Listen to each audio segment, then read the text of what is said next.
Hello everyone, welcome to my channel sixth attempt. आज हम बात करेंगे इकोनॉमिक्स की कि अगर आप किसी भी कॉम्पिटिटिव एग्जामिनेशन की तैयारी कर रहे हैं, ग्रेड बी, ग्रेड सी और ग्रेड डी, तो उसके लिए आपको कौन सी बुक्स को फॉलो करना चाहिए। शुरू करने से पहले एक बात जो जरूरी है वो ये कि इकोनॉमिक्स के अंदर हमारे पास ग्रेड बी, ग्रेड सी और ग्रेड डी के अंदर 4 से 5 क्वेश्चन आते हैं मैक्सिमम, और उसमें से भी 1 से 2 क्वेश्चन करंट अफेयर से हमारे जुड़े होते हैं। तो ज़रूरी है कि हम उन्हीं क्वेश्चन को करें और उन्हीं बुक्स पे ध्यान दें जहाँ से हमारे को मैक्सिमम क्वेश्चन की कवरेज मिलती है। अब देखते हैं हमारे पास कौन कौन सी बुक्स हैं जिनको हमें पढ़ना चाहिए। इकोनॉमिक्स के लिए देखिए, हमारी इकोनॉमिक्स जो शुरू होती है वो होती है क्लास 9 से शुरू हो जाती है, पर 9th और 10th की इकोनॉमिक्स को आपको पढ़ने की कोई ज़रूरत नहीं है। जो उसके अंदर वो हमें इन बुक्स के अंदर मिल जाएगा। आप शुरुआत कीजिए अपना 12th क्लास की इकोनॉमिक्स से। 12th क्लास में हमारे पास 2 इकोनॉमिक्स होती हैं। पहली है माइक्रो इकोनॉमिक्स। माइक्रो इकोनॉमिक्स में देखिए क्या होता है, जो हमारी माइक्रो इकोनॉमिक्स की एनसीईआरटी है वो डील करती है डोमेस्टिक लेवल के ऊपर। जैसे कि आपकी डिमांड क्या है और सप्लाई क्या है, लॉ ऑफ डिमांड क्या होता है, लॉ ऑफ सप्लाई क्या होता है, और किस तरीके से डिमांड और सप्लाई के अंदर हम इक्विलिब्रियम को मेंटेन करते हैं। फर्म क्या होती है, किस तरीके से फर्म प्रोडक्ट को बनाती है, किस तरीके से उसकी कॉस्ट डिसाइड करती है, और किस तरीके से जो कंज्यूमर है उसके पास जो पैसा है वो किस तरीके से उसका रेट डिसाइड करता है मार्केट के हिसाब से। और उसके बाद हम बात करते हैं कुछ ऐसे फैक्टर्स की जो पूरे पूरे मार्केट को कंट्रोल करते हैं। जैसे कि आपने सुना होगा, कभी कभी क्या होता है, मोनोपोली होती है कि एक ही इंसान हर एक चीज़ करता है। कभी कभी ये होती है कि मोनोपोली नहीं होती, आपका एक प्रॉपर कंपटीशन होता है जहाँ पे आपके जो बनाने वाले हैं प्रोडक्ट वो बहुत ज़्यादा होते हैं। फॉर एग्जांपल जैसे कि जियो आए, तो जियो के आने के बाद आपने देखा होगा बहुत सी टेलीकॉम कंपनीज बंद हो गई। मतलब क्या है, इस टाइम पे क्या है, ओलिगार्की। ओलिगार्की का मतलब क्या है कि इस टाइम पे जो हमारे कॉम्पिटिटर हैं टेलीकॉम के अंदर वो कम है।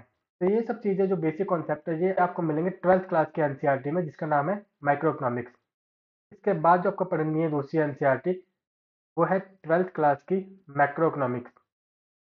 मैक्रो इकोनॉमिक्स में देखिए क्या है, पहले हम बात करते हैं डोमेस्टिक लेवल के अंदर जो कि माइक्रो इकोनॉमिक्स में आ गया। अब हम बात करेंगे मैक्रो इकोनॉमिक्स की। इसके अंदर क्या है कि हम एक कंट्री के लेवल बात करेंगे, कि मतलब as a country as a whole, कि हमारी जीडीपी क्या है, किस तरीके से हम अपने देश की इनकम को डिटरमाइन करते हैं, कौन कौन से मेथड होते हैं।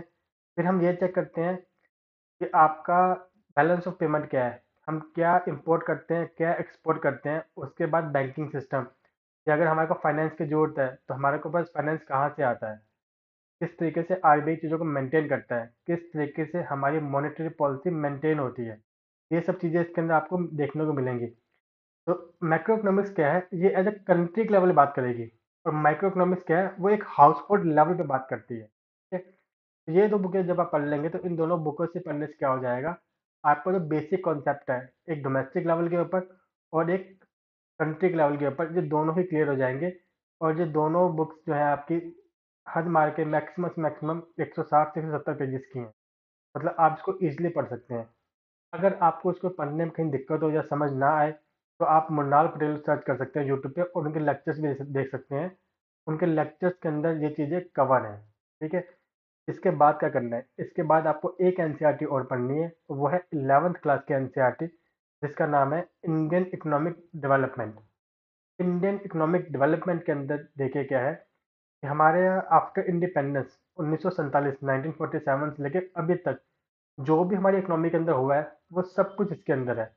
ये बुक डील करती है पॉवर्टी से, एम्प्लॉयमेंट से, लिबरलाइजेशन, प्राइवेटाइजेशन, ग्लोबलाइजेशन, इन सब फैक्टर से डील करती है। Human capital, employment, employment generation के लिए गवर्नमेंट कौन कौन सी स्कीम्स लाई है। उसके बाद इकोनॉमी एंड इन्वायरमेंट, कि इकोनॉमी जरूरी है, डेवलपमेंट जरूरी है, तो इन्वायरमेंट भी जरूरी है। और उसके बाद इसमें कंपैरिजन भी होता है कि इंडिया की इकोनॉमी का अपने पड़ोसी देशों के साथ, बांग्लादेश, पाकिस्तान, चाइना, श्रीलंका, कि हमारी इकोनॉमी इनके हिसाब से कैसे चलती है, हमारी इकोनॉमी का कैसा मॉडल है, वो किस तरीके से काम करती है। तो ये सब चीज़ें जो है आपकी इस बुक के अंदर आती है। इस बुक को करने के बाद आपको इकोनॉमी में कोई दिक्कत नहीं आएगी। आपको पॉवर्टी का पता होगा, किस तरीके से पॉवर्टी डिटरमाइन करते हैं, कौन कौन सी कमेटी आई है, किस तरीके से एम्प्लॉयमेंट को हम डिटरमाइन करते हैं, किस तरीके से हम डिफाइन करते हैं कि हमारे यहाँ अनएम्प्लॉयमेंट कितनी है, लेबर फोर्स पार्टिसिपेशन कितना है। ये सारे छोटे छोटे कॉन्सेप्ट जिसके ऊपर क्वेश्चन पूछे जाते हैं वो आपको इस बुक के अंदर मिल जाएंगे। तो अगर आपने 3 बुक कर ली हैं तो इन 3 बुक को करने के बाद पेपर का जो आपके लेवल है ग्रेड बी, ग्रेड सी और ग्रेड डी, इसके स्टैटिक पोर्शन के आपके सारे क्वेश्चन यहाँ से कवर हो जाते हैं। अगर आपको थोड़ा-सा और ज़्यादा पढ़ना हो, तो उस केस में आप क्या कर सकते हैं, बजट समरी पढ़ सकते हैं। हर साल बजट आता है, बजट के अंदर ये डिफाइन होता है कि हमारी गवर्नमेंट अगले साल क्या-क्या काम करेगी। अगर आप इन चीज़ों को जान जाते हैं, मतलब है कि आपके पास एक आइडिया होता है, आप करंट अफेयर को साथ लेकर चलते हुए और बजट समरी को पढ़ते हुए इसके अंदर अपना एडिशन कर सकते हैं। फिर हमें क्या करना है, Lucent GK. Lucent GK as usual compilation है, आपको उसको पढ़ना है और लूसेंट जीके हर साल अपडेट होता है।